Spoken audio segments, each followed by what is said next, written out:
Muling namahagi ang pamahalaang panlalawigan ng Cagayan ng halos 300 na kavan ng bigas sa hanay ng 70th at 95th Infantry Battalion IB, 5th Infantry Division ID, Philippine Army PA. Nasa kabuang 291 ang ibinigay na kavan ng bigas kung saan ang 153 rito ay napunta sa 70th IB at maibibigay naman ito sa 5 patrol bases. Ang 138 naman ay naibigay sa 95th IB at maipamamahagi ito sa 7 patrol bases. Ang mga patrol bases na ito ay kinabibilangan ng mga Citizen Armed Forces Geographical Unit o CAFGO o volunteer civilians na tumutulong sa mga kasundaluhan para mas lalong mapanatili ang kapayapaan at kaayusan ng isang komunidad. Mismong ang ama ng lalawigan na si Governor Manuel Mamba kasama sina 3rd District Board Member Rodrigo de Asis, 1st District Board Member Attorney Romeo Garcia, Cagayan Information Officer Rogelio Sending,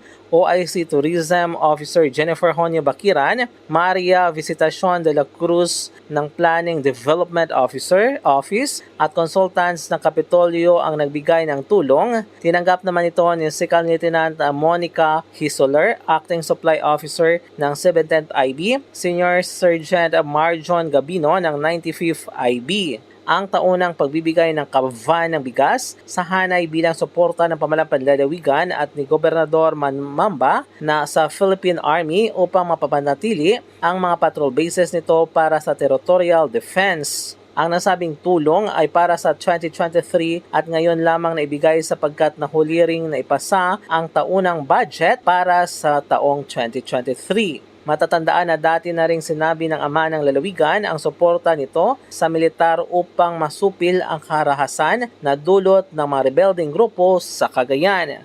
Mula dito sa Cagayan, MG de la Cruz para sa Radyo Alternatibo, Balita Nationwide.